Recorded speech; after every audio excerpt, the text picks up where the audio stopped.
Guys, আজ দুপুরে মেনুতে ছিল ফ্যাঁসা মাছের চচ্চড়ি। এটা কিন্তু কাঁচা টমেটো, পেঁয়াজ কালি, আলু দিয়ে টমেটম দিয়ে মা করেছিল। আর তার সাথে কিন্তু ছিল এরকম ডাল। এই ডালটা কিন্তু আদা, রসুন, পেঁয়াজ, ক্যাপসিকাম, টমেটো সমস্ত কিছু দিয়ে করেছিল, দেখতেই পাচ্ছ। তো এরকমভাবে ডাল কার কার খেতে ভালো লাগে অবশ্যই কমেন্ট করে জানাবে। আমার তো বেশ ভালো লাগে। আর এখানে কিন্তু ছিল শুটকি মাছ দিয়ে সমস্ত কিছু দিয়ে একটা সবজির তরকারি, মিটুলি আর শুটকি মাছ দিয়ে আমার কিন্তু খুব ভালো লাগে। আর এখানে কিন্তু ছিল বেগুন দিয়ে মেথি শাক ভাজা। আর আজকে যেটা তোমাদের সাথে শেয়ার করব সেটা হচ্ছে এই ফ্যাঁসা মাছের চচ্চড়িটা। ফার্স্টে এর জন্যে মাছগুলোকে ভালো করে ভেজে নিয়েছিল, তারপরে কড়াইতে এখানে দেখো পাতলা পাতলা করে আলু কেটে নিয়ে আলুটাও ভেজে নিয়েছিল। সেই আলুর মধ্যে কিন্তু মা দিয়ে দিয়েছিল পেঁয়াজ কালি।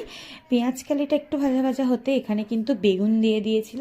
কয়েকটা বেগুন দিয়ে বেগুনটাকেও ভেজে নিয়ে এর সাথে দিয়ে দিয়েছিল কাঁচা টমেটো আর পাকা টমেটো।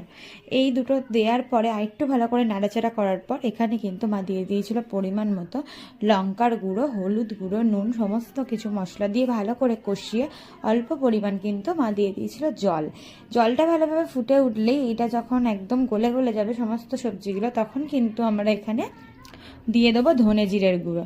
ধনে জিরের গুঁড়োটা দেওয়ার পরে একদম তরকারিটা রেডি হয়ে গেলে এতে কিন্তু এক এক করে ভেজে রাখা মাছগুলো আমরা সব একে একে দিয়ে দিয়েছি।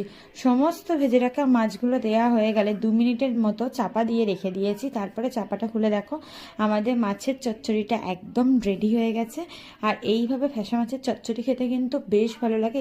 এইভাবে চচ্চড়ি কিন্তু তোমরা যে কোনো মাছেই খেতে পারবে। তো আজকের পুরো ভিডিওটা কেমন লাগলো অবশ্যই কমেন্ট করে জানিও। টাটা।